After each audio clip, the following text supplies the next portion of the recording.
Ensuite, donc, dans les méthodes de factorisation, on va en avoir deux nouvelles. Vous connaissez déjà la première, la simple mise en évidence. On a un trinôme ici.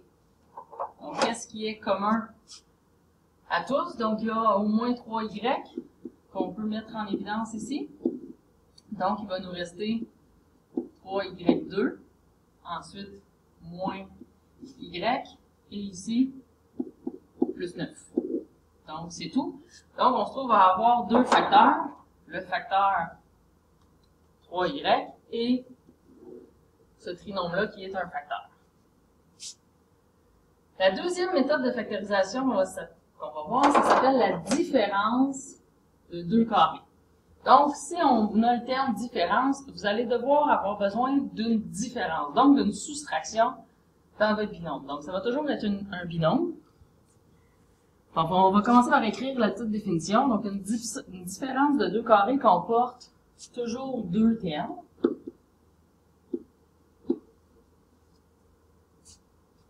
Et chacun de ces termes est un carré.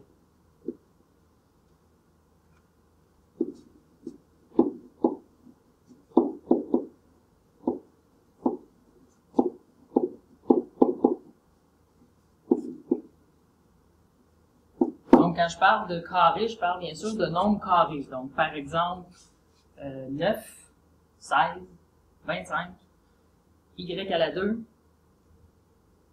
9x à la 2. Donc, ce sont des termes carrés, des nombres carrés. De plus, il y a une soustraction entre les deux, d'où le mot différence.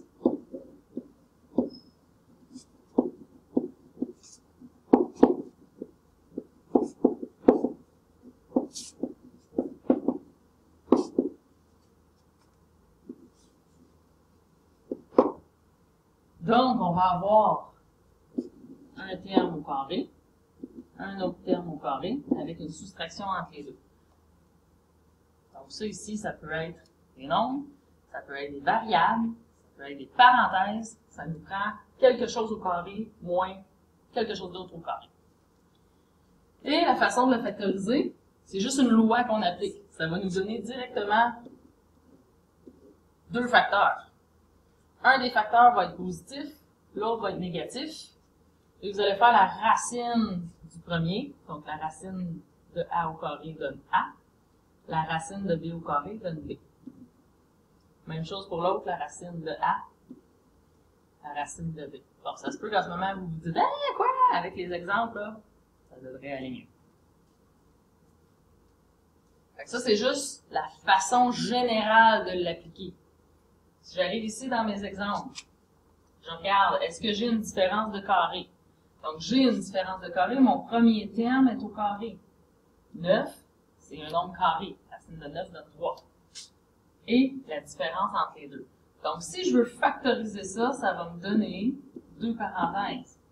Une positive, une négative. Je fais la racine de x au carré qui me donne x. La racine me donne x ici aussi. La racine de 9 me donne 3. Et ici, j'ai 3. Donc, ça, ce sont mes deux facteurs. Un des facteurs est x plus 3, l'autre facteur est x moins 3. Donc, quand la question est factorise le binôme suivant ou factorise l'expression suivante, vous factorisez de cette façon-là, vous avez deux facteurs. Pour vous prouver, quand on multiplie, on revient à ce qu'on avait au début. Comme si je vous demande c'est quoi les facteurs de 12, c'est 4 et 3. Bien, 4 fois 3, ça me donne 12. On revient au terme du début. Donc, si je fais ma multiplication ici, x fois x me donne x au carré. Ici, moins 3x. Comme ça, plus 3x. Et comme ça, moins 9. Donc, ici, j'ai des termes semblables qui vont me donner 0. Fait qu'on revient à notre terme du début. Donc, c'est pour ça que je vous dis, quand on fait la multiplication, on revient à notre terme du début.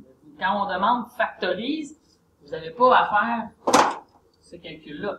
Factoriser, c'est vraiment trouver les facteurs qui sont ici.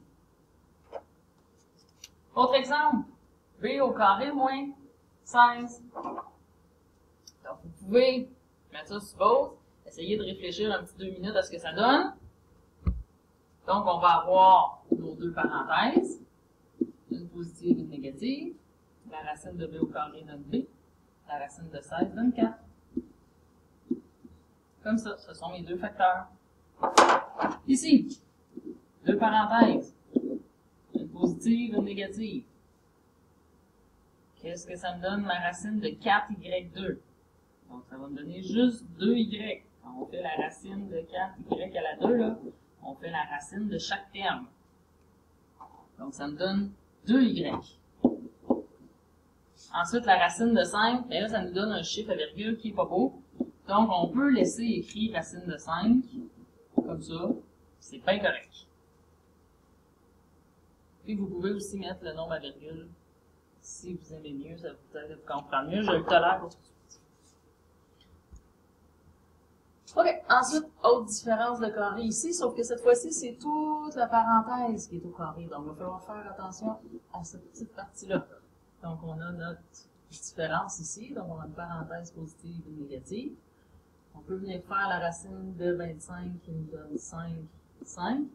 Et là, ici, il faut faire la racine de toute cette parenthèse-là. Donc, tout ce que ça donne, faire la racine d'une parenthèse au carré, la racine annule le carré. Donc, il va rester juste x plus 7. Donc, ici, on va avoir x plus 7 et x plus 7. Mais ce n'est plus au carré parce qu'on a fait la racine de la parenthèse. Et là, une fois qu'on a fait ça, il faut faire attention parce qu'on peut calculer ce qui se passe à l'intérieur. Donc ici, x plus 7 plus 5. Puis ici, x plus 7 moins 5.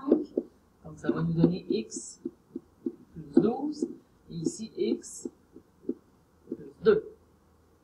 Même chose ici, sauf que cette fois-ci, j'ai deux parenthèses au carré. Donc je vais avoir une parenthèse positive et une négative. Je viens faire la racine du premier terme, ici, donc ma racine annule le carré, il va me rester x plus 2. Et le deuxième, ici, quand je fais la racine, oh, on fait attention, il n'est pas au carré, il est à la 4. Donc x moins 2 à la 4, racine. Donc quand je fais la racine ici, ça fait qu'il va me rester x moins 2 à la 2 seulement. Donc ça donne x moins 2 à la 2 et x moins 2 à la 2. Celui-là ici, là, vous allez en avoir très peu qui vont ressembler à ça. Donc ça, c'était la différence de deux carrés.